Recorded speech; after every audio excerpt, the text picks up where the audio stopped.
William Wilson, by Edgar Allan Poe. What say of it?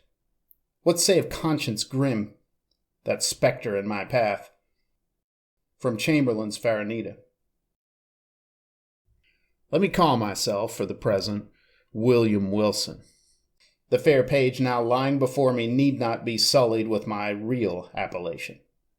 This has been already too much an object for the scorn, for the horror, for the detestation of my race. To the uttermost regions of the globe have not the indignant winds brooded its unparalleled infamy? Ugh, outcast of all outcasts, most abandoned. To earth art thou not forever dead? To its honors, to its flowers, to its golden aspirations? And a cloud, dense, dismal, and limitless, does it not hang eternally between thy hopes and heaven?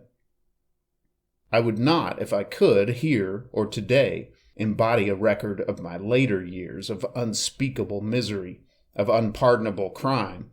This epoch, these later years, took unto themselves a sudden elevation in turpitude, whose origin alone it is my present purpose to assign. Men usually grow base by degrees. For me, in an instant, all virtue dropped bodily, as a mantle. From comparatively trivial wickedness, I passed, with the stride of a giant, into more than the enormities of an Elagabalus. What chance, what one event brought this evil to pass, bear with me while I relate. Death approaches, and the shadow which foreruns him has thrown a softening influence over my spirit. I long, in passing through the dim valley, for the sympathy, I had nearly said for the pity, of my fellow men. I would fain have them believe that I have been, in some measure, the slave of circumstances beyond human control. I would wish them to seek out for me, in the details I am about to give, some little oasis of fatality amid a wilderness of error.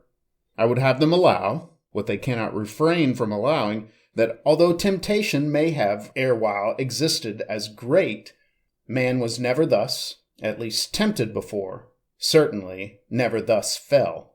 And is it therefore that he has never thus suffered? Have I not indeed been living in a dream? Am I not now dying, a victim to the horror and the mystery of the wildest of all sublunary visions? I am the descendant of a race whose imaginative and easily excitable temperament has at all times rendered them remarkable. And in my earliest infancy, I gave evidence of having fully inherited the family character. As I advanced in years, it was more strongly developed, becoming, for many reasons, a cause of serious disquietude to my friends and of positive injury to myself.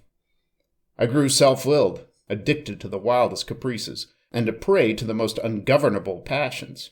Weak-minded, and beset with constitutional infirmities akin to my own, my parents could do but little to check the evil propensities which distinguished me. Some feeble and ill-directed efforts resulted in complete failure on their part, and of course, in total triumph on mine.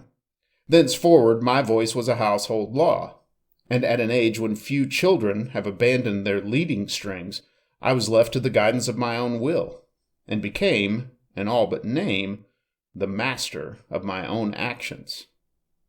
My earliest recollections of a school life are connected with a large, rambling Elizabethan house in a misty-looking village of England, where were a vast number of gigantic and gnarled trees, and where all the houses were excessively ancient.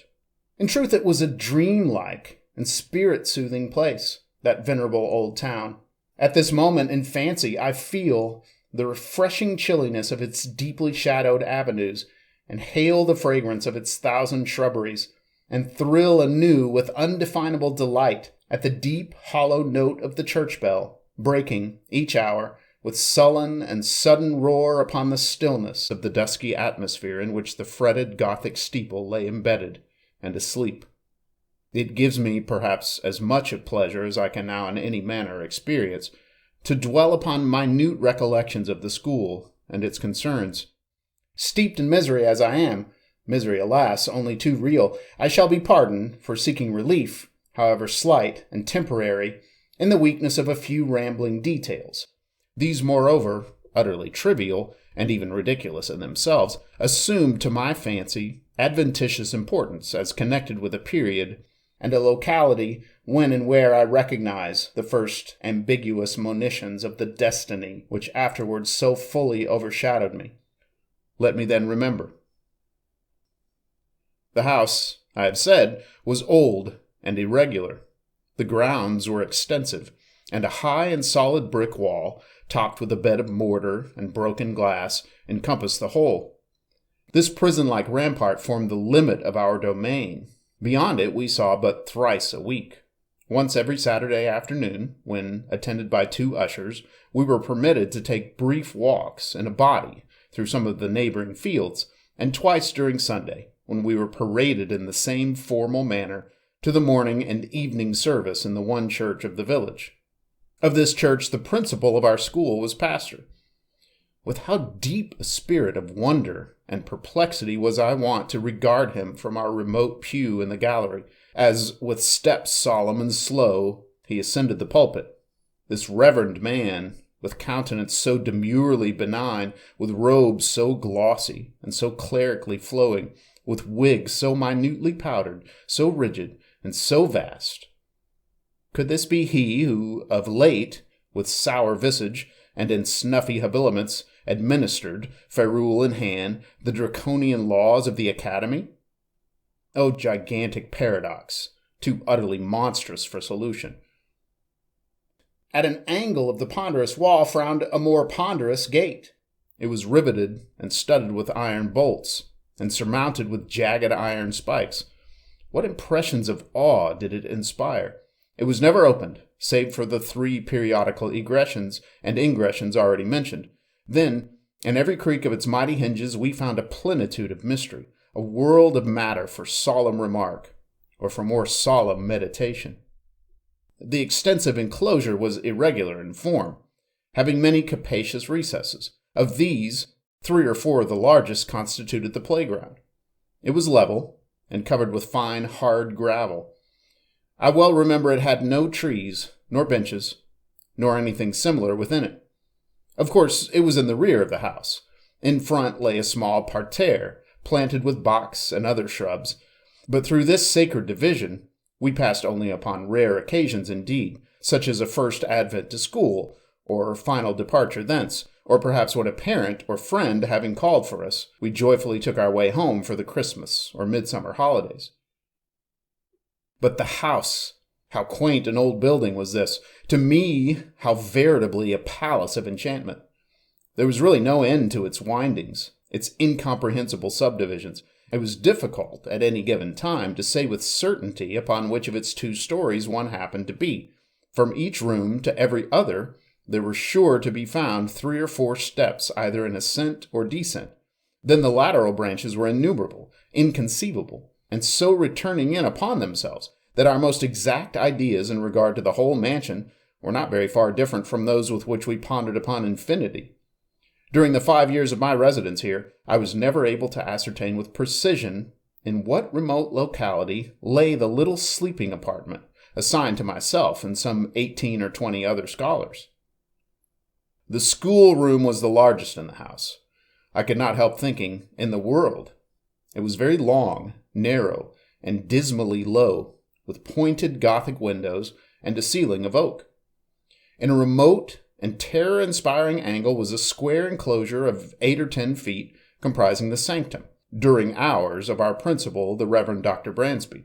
It was a solid structure, with massy door, sooner than open which, in the absence of the dominie, we would all have willingly perished by the hard and forceful punishment.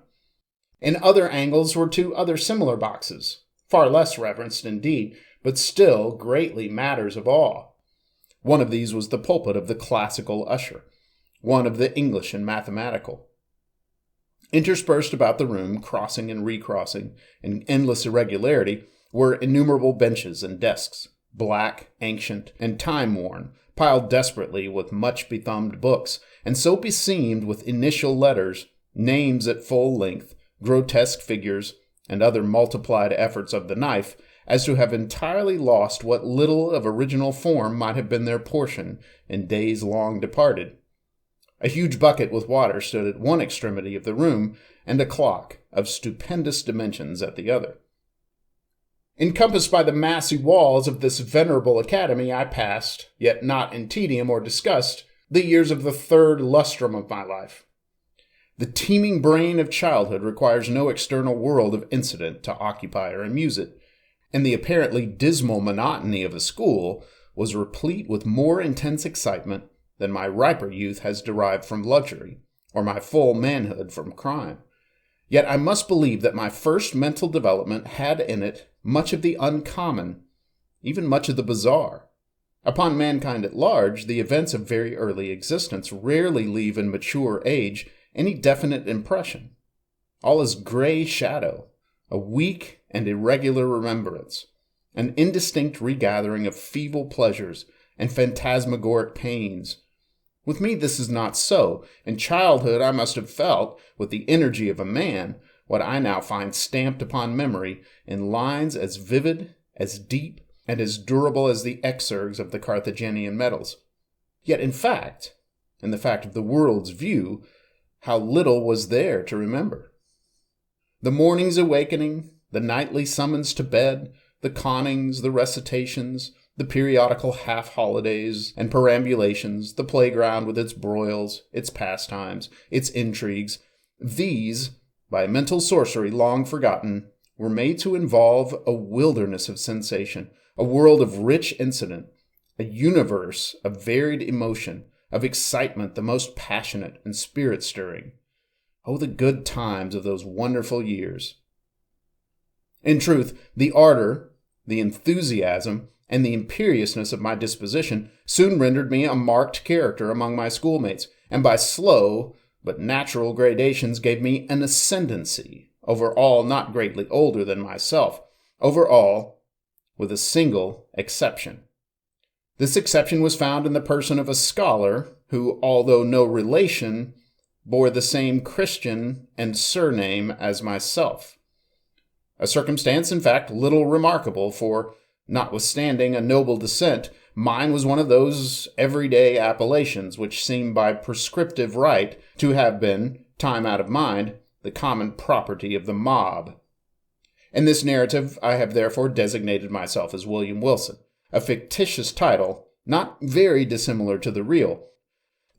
My namesake alone, of those who in school phraseology constituted our set, presumed to compete with me in the studies of the class, in the sports and broils of the playground, to refuse implicit belief in my assertions and submission to my will, indeed to interfere with my arbitrary dictation in any respect whatsoever.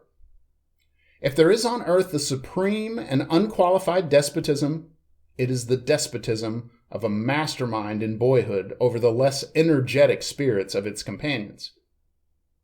Wilson's rebellion was to me a source of the greatest embarrassment. The more so, as, in spite of the bravado with which in public I made a point of treating him and his pretensions, I secretly felt that I feared him, and could not help thinking the equality which he maintained so easily with myself a proof of his true superiority, since not to be overcome cost me a perpetual struggle. Yet this superiority, even this equality, was in truth acknowledged by no one but myself. Our associates, by some unaccountable blindness, seemed not even to suspect it. Indeed, his competition, his resistance, and especially his impertinent and dogged interference with my purposes were not more pointed than private. He appeared to be destitute alike of the ambition which urged, and of the passionate energy of mind which enabled me to excel.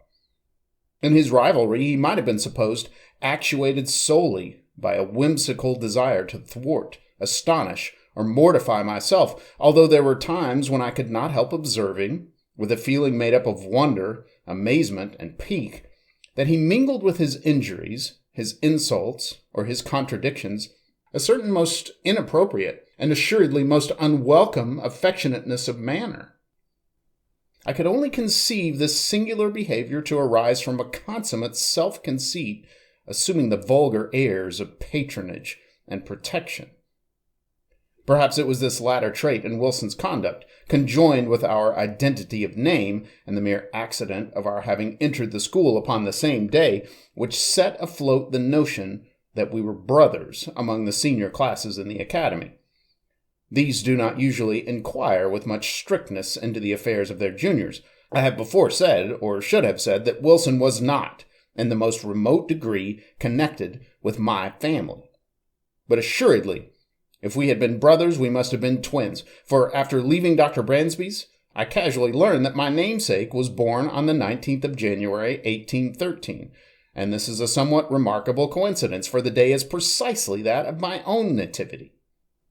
It may seem strange that, in spite of the continual anxiety occasioned me by the rivalry of Wilson and his intolerable spirit of contradiction, I could not bring myself to hate him altogether. We had, to be sure, nearly every day a quarrel in which, yielding me publicly the palm of victory, he in some manner contrived to make me feel that it was he who had deserved it. Yet a sense of pride on my part, and a veritable dignity on his own, kept us always upon what are called speaking terms, while there were many points of strong congeniality in our tempers, operating to awake me in a sentiment which our position alone, perhaps, prevented from ripening into friendship. It is difficult indeed to define, or even to describe, my real feelings towards him. They formed a motley and heterogeneous admixture, some petulant animosity, which was not yet hatred, some esteem, more respect, much fear, with a world of uneasy curiosity. To the moralist, it will be unnecessary to say, in addition, that Wilson and myself were the most inseparable of companions. It was no doubt the anomalous state of affairs existing between us which turned all my attacks upon him, and they were many, either open or covert, into the channel of banter, or practical joke, giving pain while assuming the aspect of mere fun, rather than into a more serious and determined hostility. But my endeavors on this head were by no means uniformly successful, even when my plans were the most wittily concocted, for my namesake had much about him in character of that unassuming and quiet austerity which, while enjoying the poignancy of its own jokes, has no heel of Achilles in itself, and absolutely refuses to be laughed at. I could find, indeed, but one vulnerable point, and that lying in a personal peculiarity, arising perhaps from constitutional disease, would have been spared by any antagonist less at his wit's end than myself. My rival had a weakness in the faucal or guttural organs, which precluded him from raising his voice at any time above a very low whisper. Of this defect I did not fail to take what poor advantage lay in my power. Wilson's retaliations in kind were many, and there was one form of his practical wit that disturbed me beyond measure. How his sagacity first discovered it all that so petty a thing would vex me is a question I never could solve, but having discovered, he habitually practiced the annoyance. I had always felt aversion to my uncourtly patronymic, and its very common, if not plebeian, praenomen. The words were venom in my ears, and when, upon the day of my arrival, a second William Wilson came also to the academy, I felt angry with him for bearing the name, and doubly disgusted with the name because a stranger bore it, who would be the cause of its twofold repetition, who would be constantly in my presence, and whose concerns in the ordinary routine of the school business must inevitably, on account of the detestable coincidence, be often confounded with my own. The feeling of vexation thus engendered grew stronger, with every circumstance tending to show resemblance, moral or physical, between my rival and myself. I had not then discovered the remarkable fact that we were of the same age, but I saw that we were of the same height, and I perceived that we were even singularly alike in general contour of person and outline of feature. I was galled, too, by the rumor touching a relationship, which had grown current in the upper forms. In a word, nothing could more seriously disturb me, although I scrupulously concealed such disturbance, than any allusion to a similarity of mind, persons, or condition existing between us. But in truth, I had no reason to believe that, with the exception of the matter of relationship, and in the case of Wilson himself, this similarity had ever been made a subject of comment, or even observed at all by our schoolfellows. That he observed it, in all its bearings, and as fixedly as I, was apparent. But that he could discover in such circumstances so fruitful a field of annoyance can only be attributed, as I said before, to his more than ordinary penetration. His cue, which was to perfect an imitation of myself, lay both in words and in actions, and most admirably did he play his part. My dress, it was an easy matter to copy, my gait and general manner were, without difficulty, appropriated, in spite of his constitutional defect. Even my voice did not escape him.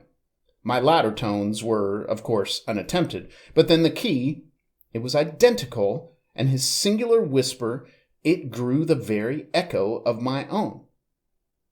How greatly this most exquisite portraiture harassed me, for it could not justly be termed a caricature, I will not now venture to describe. I had but one consolation, in the fact that the imitation, apparently, was noticed by myself alone, and that I had to endure only the knowing and strangely sarcastic smiles of my namesake himself. Satisfied with having produced in my bosom the intended effect, he seemed to chuckle in secret over the sting he had inflicted, and was characteristically disregardful of the public applause which the success of his witty endeavors might have so easily elicited. That the school indeed did not feel his design, perceive its accomplishment, and participate in his sneer was, for many anxious months, a riddle I could not resolve. Perhaps the gradation of his copy rendered it not so readily perceptible, or, more possibly, I owed my security to the master air of the copyist, who, disdaining the letter, which in a painting is all the obtuse can see, gave but the full spirit of his original for my individual contemplation and chagrin. I have already more than once spoken of the disgusting air of patronage which he assumed toward me, and of his frequent, officious interference with my will. This interference often took the ungracious character of advice. Advice not openly given, but hinted or insinuated. I received it with a repugnance which gained strength as I grew in years. Yet at this distant day, let me do him the simple justice to acknowledge that I can recall no occasion when the suggestions of my rival were on the side of those errors or follies so usual to his immature age and seeming inexperience. That his moral sense, at least, if not his general talents and worldly wisdom, was far keener than my own, and that I might, today, have been a better, and thus a happier man had I less frequently rejected the counsels embodied in those meaning whispers, which I then but too cordially hated and too bitterly despised.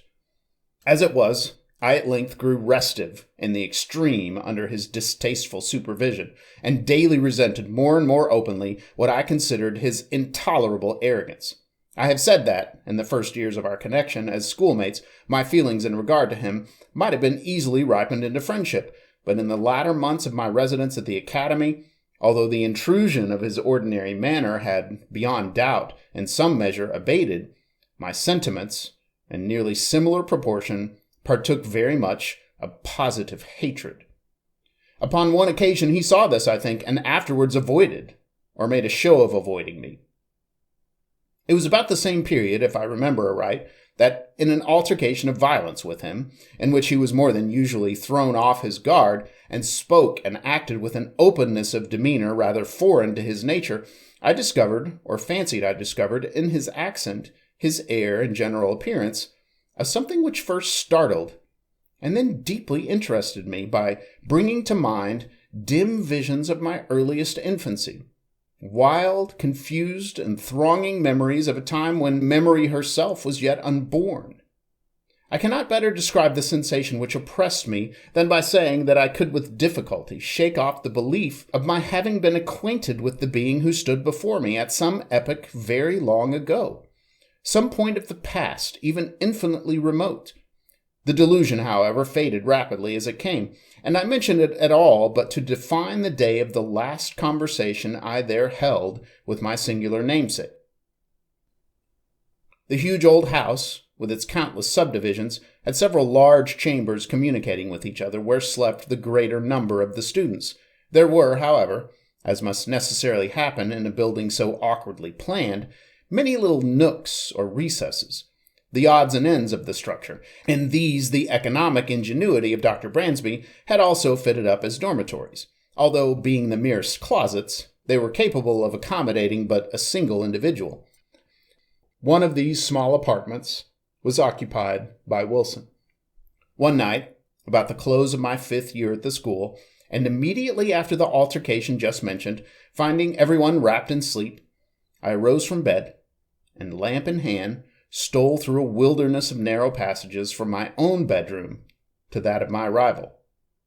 I had long been plotting one of those ill-natured pieces of practical wit at his expense, in which I had hitherto been so uniformly unsuccessful. It was my intention now to put my scheme in operation, and I resolved to make him feel the whole extent of the malice with which I was imbued. Having reached his closet, I noiselessly entered, leaving the lamp with the shade over it on the outside. I advanced a step, and listened to the sound of his tranquil breathing. Assured of his being asleep, I returned, took the light, and with it again approached the bed. Close curtains were around it, which, in the prosecution of my plan, I slowly and quietly withdrew. When the bright rays fell vividly upon the sleeper, and my eyes at the same moment upon his countenance, I looked, and a numbness, an iciness of feeling instantly pervaded my frame. My breast heaved, my knees tottered, my whole spirit became possessed with an objectless, yet intolerable horror. Gasping for breath, I lowered the lamp in still nearer proximity to the face. Were these the lineaments of William Wilson? I saw indeed that they were his, but I shook as if with a fit of the ague and fancying they were not. What was there about them to confound me in this manner? I gazed, while my brain reeled with a multitude of incoherent thoughts. Not thus he appeared, assuredly not thus, in the vivacity of his waking hours. The same name, the same contour of person, the same day of arrival at the academy, and then his dogged and meaningless imitation of my gait, my voice, my habits, and my manner. Was it, in truth, within the bounds of human possibility, that what I now saw was the result merely of the habitual practice of this sarcastic imitation? Awe-stricken, and with a creeping shudder, I extinguished the lamp, passed silently from the chamber, and left at once the halls of that old academy, never to enter them again. After a lapse of some months, spent at home in mere idleness, I found myself a student at Eton. The brief interval had been sufficient to enfeeble my remembrance of the events at Dr. Bransby's, or at least to effect a material change in the nature of the feelings with which I remembered them. The truth, the tragedy of the drama was no more. I could now find room to doubt the evidence of my senses, and seldom called up the subject at all, but with wonder at extent of human credulity, and a smile at the vivid force of the imagination which I hereditarily possessed. Neither was this species of skepticism likely to be diminished by the character of the life I led at Eton. The vortex of thoughtless folly into which I there so immediately and so recklessly plunged washed away all but the froth of my past hours, engulfed at once every solid or serious impression, and left to memory only the various levities of a former existence.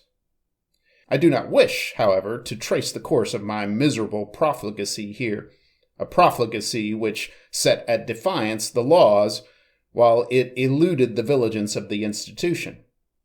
3 years of folly, passed without profit, had but given me rooted habits of vice, and added, in a somewhat unusual degree, to my bodily stature, when, after a week of soulless dissipation, I invited a small party of the most dissolute students to a secret carousal in my chambers. We met at a late hour of the night, for our debaucheries were to be faithfully protracted until morning. The wine flowed freely, and there were not wanting other and perhaps more dangerous seductions, so that the gray dawn had already faintly appeared in the east, while our delirious extravagance was at its height. Madly flushed with cards and intoxication, I was in the act of insisting upon a toast of more than wonted profanity, when my attention was suddenly diverted by the violent, although partial, unclosing of the door of the apartment, and by the eager voice of a servant from without. He said that some person, apparently in great haste, demanded to speak with me in the hall. Wildly excited with wine, the unexpected interruption rather delighted than surprised me. I staggered forward at once, and a few steps brought me to the vestibule of the building. In this low and small room there hung no lamp, and now no light at all was admitted save that of the exceedingly feeble dawn, which made its way through the semicircular window. As I put my foot over the threshold, I became aware of the figure of a youth about my own height, and habited in a white kerseymere morning frock, cut in the novel fashion of the one I myself wore at the moment. This the faint light enabled me to perceive, but the features of his face I could not distinguish.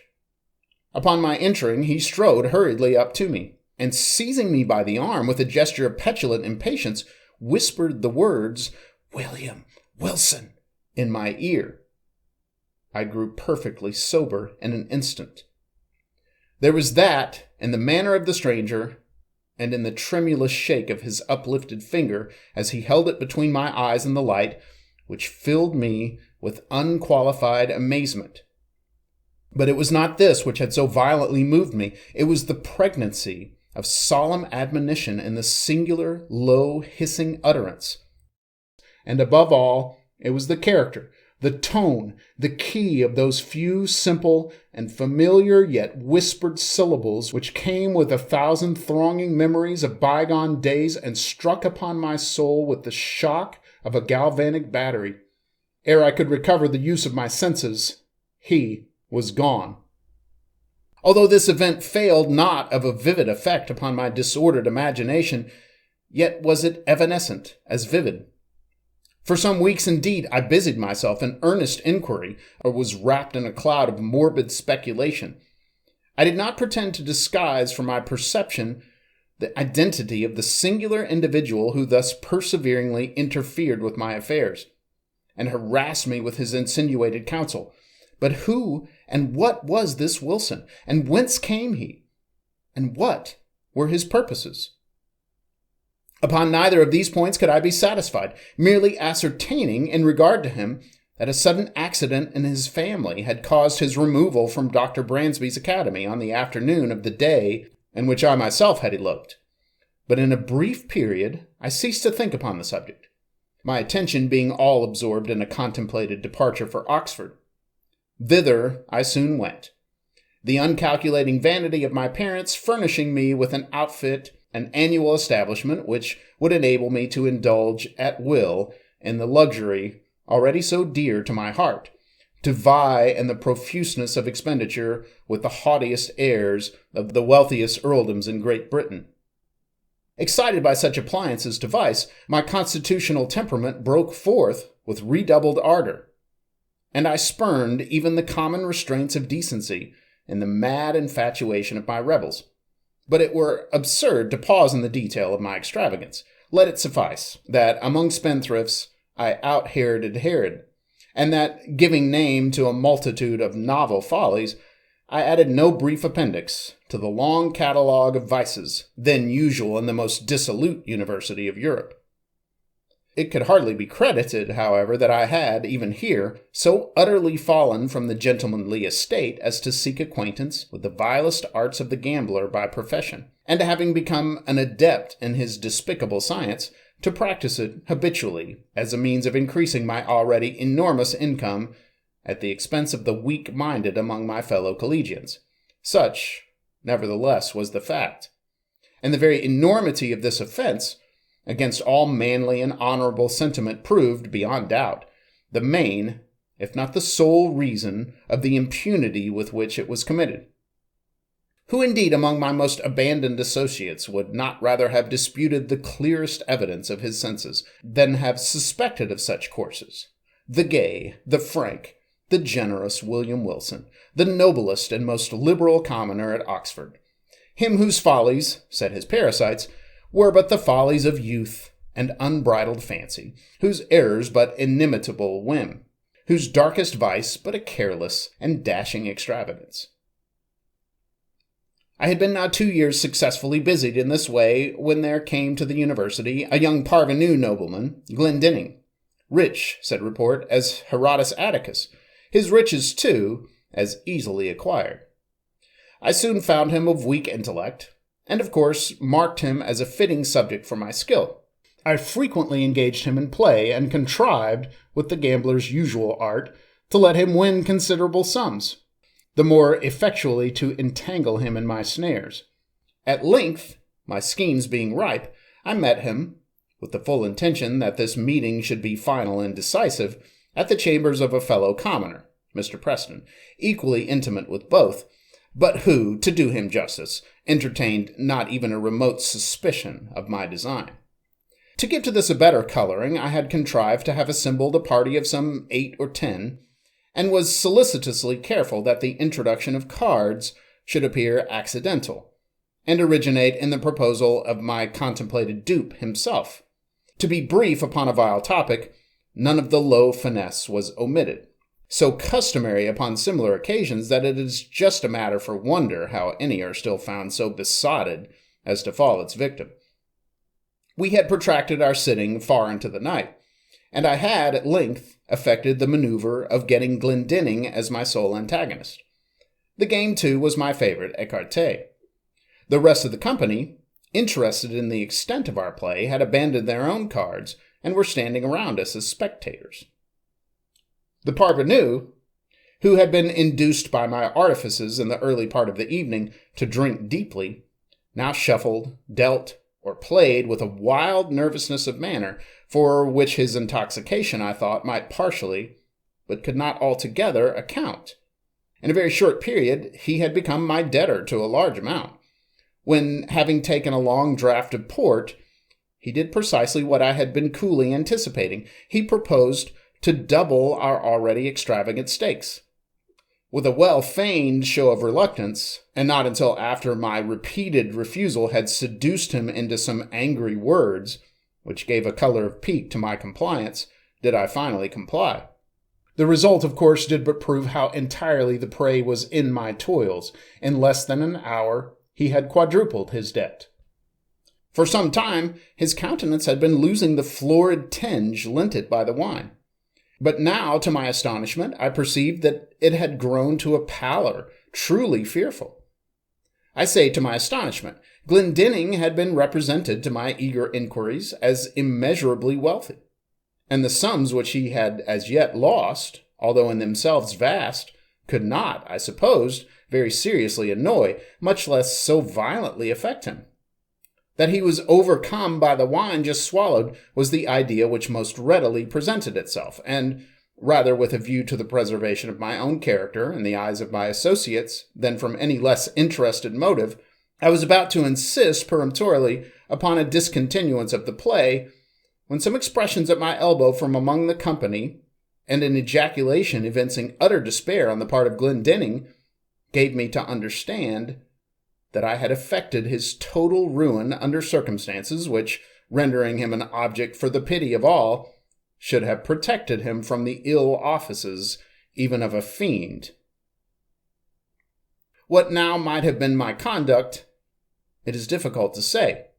The pitiable condition of my dupe had thrown an air of embarrassed gloom over all, and for some moments a profound silence was maintained, during which I could not help feeling my cheeks tingle with the many burning glances of scorn or reproach cast upon me by the less abandoned of the party. I will even own that an intolerable weight of anxiety was, for a brief instant, lifted from my bosom by the sudden and extraordinary interruption which ensued. The wide, heavy folding doors of the apartment were all at once thrown open to their full extent, with a vigorous and rushing impetuosity that extinguished, as if by magic, every candle in the room. Their light, in dying, enabled us just to perceive that a stranger had entered, about my own height, and closely muffled in a cloak. The darkness, however, was now total, and we could only feel that he was standing in our midst. Before any one of us could recover from the extreme astonishment into which this rudeness had thrown all, we heard the voice of the intruder. "Gentlemen," he said, in a low, distinct, and never-to-be-forgotten whisper which thrilled to the very marrow of my bones, "Gentlemen, I make no apology for this behavior, because in thus behaving, I am but fulfilling a duty. You are, beyond doubt, uninformed of the true character of the person who has tonight won at écarté a large sum of money from Lord Glendinning. I will therefore put you upon an expeditious and decisive plan of obtaining this very necessary information.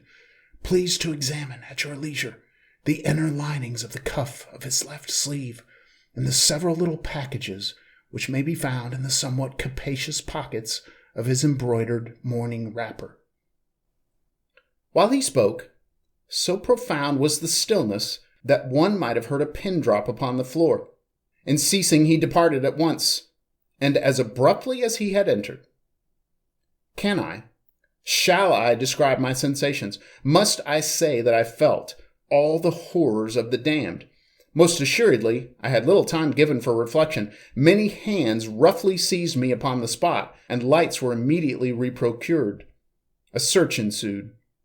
In the lining of my sleeve were found all the court cards essential in écarté, and in the pockets of my wrapper a number of packs, facsimiles of those used at our sittings, with the single exception that mine were of the species called, technically, arrondes, the honors being slightly convex at the ends, the lower cards slightly convex at the sides. In this disposition, the dupe who cuts, as customary, at the length of the pack will invariably find that he cuts his antagonist an honor, while the gambler, cutting at the breadth, will, as certainly, cut nothing for his victim, which may count in the records of the game. Any burst of indignation upon this discovery would have affected me less than the silent contempt or the sarcastic composure with which it was received.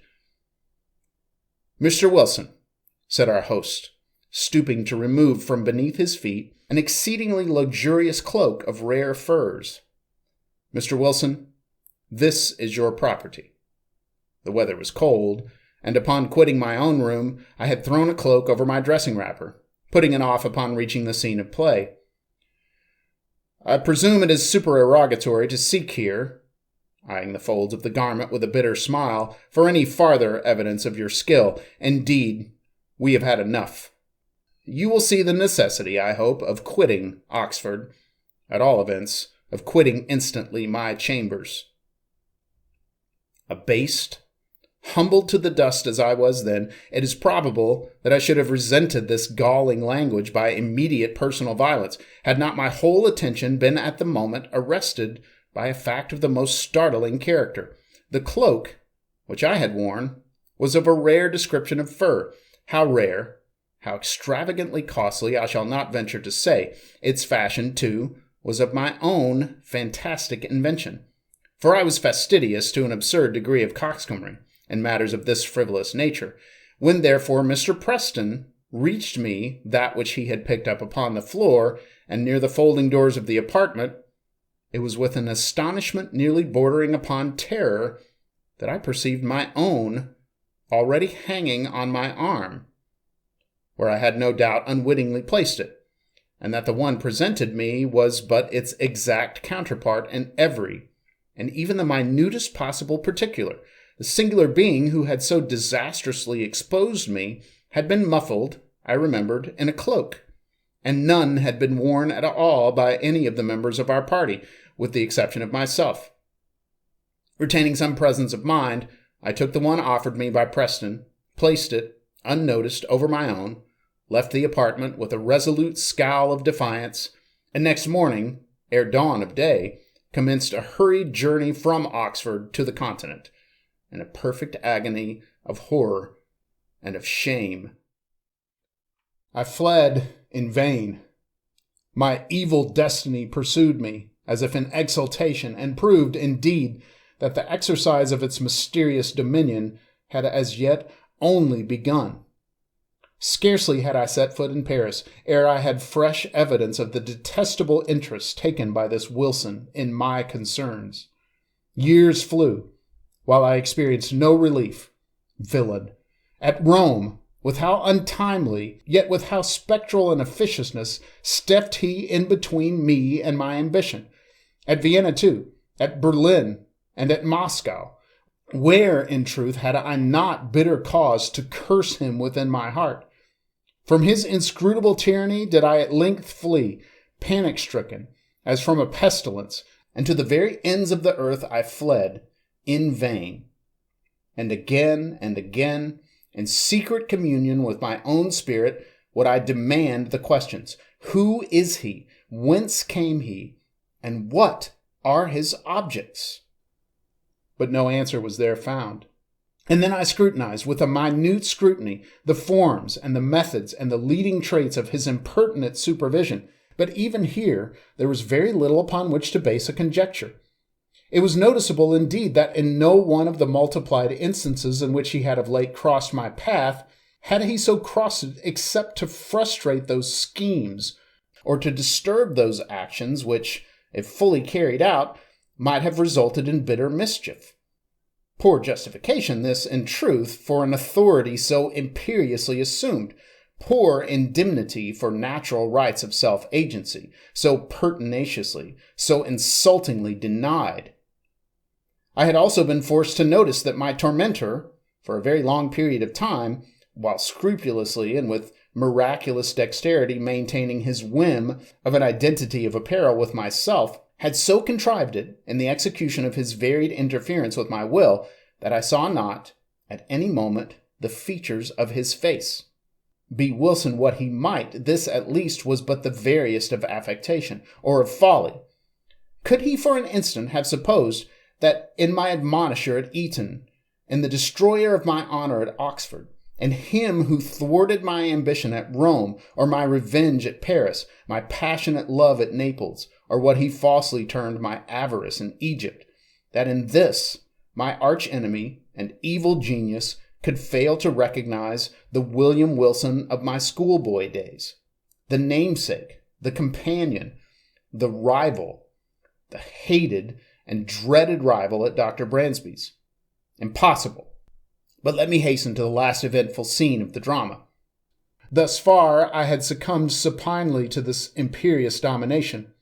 The sentiment of deep awe with which I habitually regarded the elevated character, the majestic wisdom, the apparent omnipresence and omnipotence of Wilson, added to a feeling of even terror, with which certain other traits in his nature and assumptions inspired me, had operated hitherto to impress me with an idea of my own utter weakness and helplessness, and to suggest an implicit, although bitterly reluctant, submission to his arbitrary will.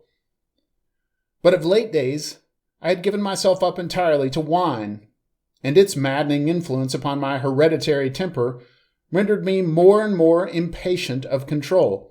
I began to murmur, to hesitate, to resist. And was it only fancy which induced me to believe that, with the increase of my own firmness, that of my tormentor underwent a proportional diminution? Be this as it may, I now began to feel the inspiration of a burning hope, and at length nurtured in my secret thoughts a stern and desperate resolution that I would submit no longer to be enslaved. It was at Rome, during the carnival, that I attended a masquerade in the palazzo of the Neapolitan Duke de Broglio. I had indulged more freely than usual in the excesses of the wine table, and now the suffocating atmosphere of the crowded rooms irritated me beyond endurance. The difficulty, too, of forcing my way through the mazes of the company contributed not a little to the ruffling of my temper, for I was anxiously seeking, let me not say with what unworthy motive, the young, the gay, the beautiful wife of the aged and doting de Broglio. With a too unscrupulous confidence, she had previously communicated to me the secret of the costume in which she would be habited, and now, having caught a glimpse of her person, I was hurrying to make my way into her presence. At this moment I felt a light hand placed upon my shoulder, and that ever-remembered, low, damnable whisper within my ear. In an absolute frenzy of wrath, I turned at once upon him who had thus interrupted me, and seized him violently by the collar. He was attired, as I had expected, in a costume altogether similar to my own, wearing a Spanish cloak of blue velvet, begirt about the waist with a crimson belt sustaining a rapier. A mask of black silk entirely covered his face. "Scoundrel," I said, with a voice husky with rage, while every syllable I uttered seemed as new fuel to my fury. "Scoundrel, impostor, accursed villain, you shall not dog me into death. Follow me, or I stab you where you stand." And I broke my way from the ballroom into a small antechamber adjoining, dragging him unresistingly with me as I went. Upon entering, I thrust him furiously from me. He staggered against the wall, while I closed the door with an oath and commanded him to draw. He hesitated but for an instant, and then with a slight sigh drew in silence, and put himself upon his defense. The contest was brief indeed. I was frantic with every species of wild excitement, and felt within my single arm the energy and power of a multitude. In a few seconds I forced him by sheer strength against the wainscoting, and thus, getting him at mercy, plunged my sword with brute ferocity repeatedly through and through his bosom. At that instant some person tried the latch of the door. I hastened to prevent an intrusion, and then immediately returned to my dying antagonist. But what human language can adequately portray that astonishment, that horror which possessed me at the spectacle then presented to view? The brief moment which I averted my eyes had been sufficient to produce, apparently, a material change in the arrangements at the upper or farther end of the room. A large mirror, so at first it seemed to me in my confusion, now stood where none had been perceptible before, and as I stepped up to it, in extremity of terror, mine own image, but with features all pale and dabbled in blood, advanced to meet me with a feeble and tottering gait. Thus it appeared, I say, but it was not. It was my antagonist. It was Wilson who then stood before me in the agonies of his disillusion. His mask and cloak lay where he had thrown them upon the floor. Not a thread in all his raiment, not a line in all the marked and singular lineaments of his face, which was not, even in the most absolute identity, my own. It was Wilson. But he spoke no longer in a whisper, and I could have fancied that I myself was speaking, while he said, "You have conquered, and I yield. Yet henceforward art thou also dead. Dead to the world, to heaven, and to hope. In me didst thou exist, and in my death, see by this image, which is thine own, how utterly thou hast murdered thyself."